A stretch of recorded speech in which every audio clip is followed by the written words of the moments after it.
सतगुरु से विमुख होने के बाद हम आज से 600 वर्ष पहले परमात्मा से विमुख हुए थे। उसके बाद हम पता नहीं किन किन धर्मों में जन्मे, कभी भक्ति की कभी ना की। भक्ति करते थे और भक्ति ही नहीं थी, लेकिन मालिक फिर भी हमें उन प्रत्येक मानव शरीर में मिले हैं और सच्ची राह दिखाई है। हमने कुछ दिन की साधना अवश्य की है, फिर छोड़ दी, और जिसके कारण परमात्मा हमें चार्ज कर गए। उस चार्जिंग के कारण आज तक आपके हृदय में मालिक की चाह और भक्ति की तरफ बनी हुई थी और मनुष्य जीवन मिलते रहे, क्योंकि हम 600 साल पहले गुरुद्रोही नहीं हुए थे, सतगुरु विमुख हो गए थे। सतगुरु विमुखा युग युग रोआ, मानुष जन्म पाकर खोए। 650 साल पहले हम सभी 64 लाख भाई बहन गुरु विमुख हो गए थे। गुरुद्रोही तो कोई एक आधा हुआ था कमाल जैसा। उसकी भी कितनी बड़ी सजा भोगी हमने, और फिर भी ये मालिक दयालु, गुरु विमुख होने के बावजूद भी हमारे जितने भी मनुष्य जन्म हुए हैं वर्तमान समय तक 10 या 15, प्रत्येक जन्म में गुरुजी आप और हमें मिले हैं, हमारे गुरु बने, लेकिन उन्होंने अपनी पहचान नहीं होने दी। प्रत्येक मनुष्य जन्म में परमात्मा ने हमारी बैटरी चार्ज की है, नहीं तो हम 84 में जाते, काल हमारे को लग 84 में ठोक देता। लेकिन परमात्मा ने हमारे को इस समय तक लेकर आना था, और इस समय परमात्मा ने तत्व ज्ञान देकर पूरा खुलासा करके हमारे को पहले की गलतियों से अवगत करवा दिया। और फिर भी हम काल की बेगार करना चाह रहे हैं, फिर भी हम भक्तों के पीछे देखा देखी में चलना चाह रहे हैं, फिर भी हम गुरु की मर्यादाओं को निभाना नहीं चाहते। तो भैया 650 साल से लेकर वर्तमान समय तक तो परमात्मा ने हम पे दया करी, हमारे को मनुष्य जन्म दिए, हर जन्म में मिले। लेकिन ये कलयुग की पिछली पीढ़ी, ये फाइनल स्टैंड है, फाइनल स्टैंड है। इसके बाद अनंत युग बीतेंगे, अब अनंत युग, क्योंकि परमात्मा अपने वचन का पक्का है, नियम का पक्का है। जो भक्ति हमने वर्तमान में कर ली है मर्यादा में रहकर, एक शतनाम की कमाई की कितनी कीमत है। परमात्मा ने फिर इस भक्ति से हमारे को खाली करना पड़ेगा, और ये भक्ति ऐसे खाली नहीं होती। करोड़ों युग बीत जाएंगे, करोड़ों युग, इस वर्तमान कलयुग की बिचली पीढ़ी के प्रथम मंत्र की भक्ति को समाप्त करने में, शतनाम की भक्ति को समाप्त करने में। क्योंकि जब तक हम दोबारा से भक्तिहीन नहीं होंगे, हमारे अंदर भक्ति रूपी हवा नहीं भरी जाएगी। जैसे किसी ने ट्यूब में हवा भर दी, किसी ने ट्यूब में हवा भर दी और पंचर हो गया, तो भैया जब तक वो पूरी हवा नहीं निकाली जाएगी तब तक पंचर नहीं निकाला जाएगा।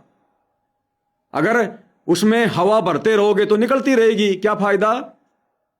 तो समझदार आदमी क्या करता पता है, गाड़ी को खड़ी करेगा, मिस्त्री के पास ले जाएगा, और मिस्त्री क्या करेगा, पूरी ट्यूब की हवा खाली करेगा, फिर देखेगा पंचर कहां है, फिर पंचर लगाएगा, फिर से हवा भरेगा।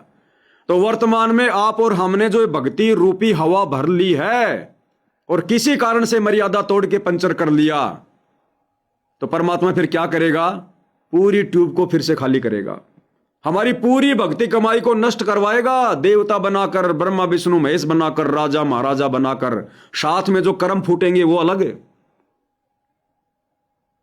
फिर से हमने इसी स्थिति में आना पड़ेगा जिस स्थिति में आज हैं हम भाई बहन, तभी हम भक्ति कर सकते हैं, नहीं कर सकते। अगर ट्यूब में जरा भी 100 ग्राम भी हवा रह गई, वो पंचर नहीं निकलेगा, कतई साफ कर देता, निचोड़ देता वो ट्यूब को। तो बताओ कितना बड़ा मुकदमा मोल ले लिया फिर हमने।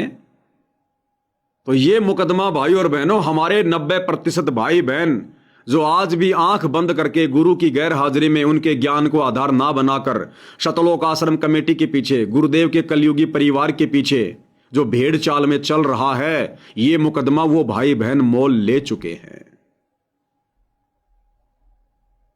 आप और हम ये गलती ना करें, हमें जरूरत नहीं है किसी की। हमें सतगुरु मिल गया, सतगुरु का ज्ञान मिल गया, सतगुरु का नाम मिल गया, नाम नहीं मिला तो आने के बाद मिल जाएगा, ज्ञान तो मिल ही गया।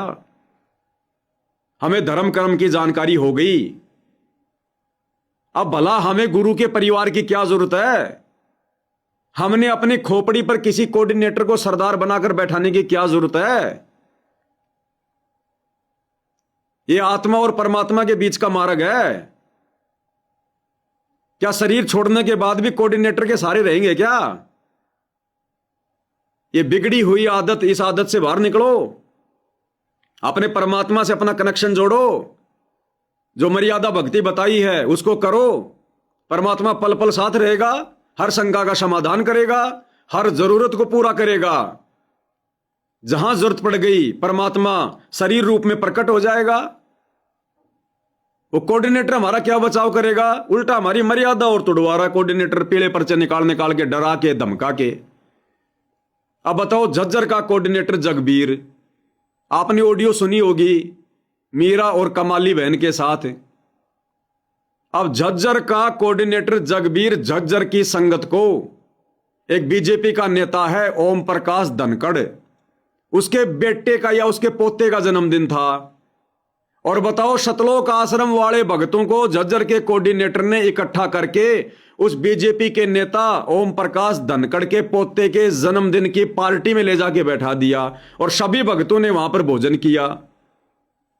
और जब वो कमाली बहन कह रही है कि भाई तुमने हमारी मर्यादा क्यों तोड़वाई, तुम हमें वहां पर क्यों ले गए, तो कह रहा कि भाई मैंने तो जाना था, मैं तो चला गया, हमने तो खा लिया, हमारे को तो अच्छा लगा, तुमने नहीं खाना था तो नहीं खाते, नहीं जाना था तो नहीं जाते, ले भी गया।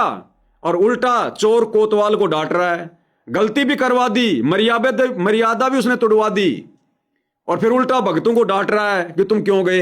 अरे तू क्यों ले गया भाई? अरे गुरुजी तो अपने भक्तों को कहते हैं कि हमने जन्मदिन नहीं मनाना, ना अपना, ना अपने बेटे का, ना पोते का। और ये कोऑर्डिनेटर साहब दुनिया के पोतों के जन्मदिन में भक्तों को ले जा रहे हैं। तो इस प्रकार से भाई और बहनों, ये काल संगत को गुरु विमुख बनाता है। अब सौभाग्य उन आत्माओं का, वो कमाली बहन, मीरा बहन, वो मोहित भगत, उनके पापा जी, ये आत्माएं तो काल के जाल को समझकर दूर हो गई, साथ संगति से जुड़ गई, वापस अपना कनेक्शन अपने भगवान से जोड़ लिया। अब बाकी संगत का क्या होगा, जिनका जगबीर ने झुमकरा बना दिया, झुमकरा। कोट्यो मध्य कोई नहीं रे झुमकरा, ये पैसे ऊपर खेल सुनो रे झुमकरा। झज्जर का कोऑर्डिनेटर जगबीर परशुराम की रैली में भक्तों को ले गया मैसेज डाल डाल के, और 90 डिग्री वाला पत्रकार पूछ रहा तो मना कर रहा है, हमें तो पता ही नहीं, हम तो नहीं लेकर गए, हम तो एक बात जानते हैं, वो भगवान कौन है, वो भगवान कहां रहता है, वो भगवान क्या करता है, हम तो ये जानते हैं। सरेआम जुबान पे पलटी खा गया। अब बताओ, ये कोऑर्डिनेटर है ये? अरे कोऑर्डिनेटर का काम होता है संगत को आपस में जोड़ के रखना, ज्ञान आधार से, मर्यादा टूटने से बचाना। और ये खुद ही शैतान के एजेंट बन के भक्तों के सिर पर बैठकर मर्यादा तोड़वा रहे जबरदस्ती। काल ने कहा था ना, जाओ जोग जीत संसारा, जीव न मान कहा तुम्हारा, तुम्हारा नाम ले वाद बढ़ाऊं, या विद जीवों को भरमाऊं। कि तेरा नाम ले लेके और भक्तों को भक्ति से दूर करूंगा। आज वो ही हो रहा है। ये जितने भी कोऑर्डिनेटर हैं, गुरु का परिवार है, ये शैतान के एजेंट हैं। और आज गुरु जी का नाम ले लेके, पीले पर्चे निकाल के, गुरु का आदेश बता बता के और भक्तों की मर्यादा तोड़वा रहे हैं कि तेरा नाम ले लेके तेरे भक्तों को दूर करूंगा। आज वो ही कर रहा काल है। तो कम से कम संगत तो अपने गुरु जी के ज्ञान को आधार बनाए, संगत तो कम से कम मर्यादा टूटने का मौका ना दे। अब संगत को भी आनंद आ रहा है, संगत की भक्ति में रुचि तो है नहीं, मर्यादा निभाने से संगत को दिक्कत हो रही है। तो संगत को जहां ढील मिलती है वहां संगत को भी आनंद आता है। तो भैया ये आनंद थोड़े दिन का है, बाद में क्या करोगे? जब मनुष्य जन्म ही बर्बाद कर लोगे, फिर इस झूठे आनंद का क्या करोगे?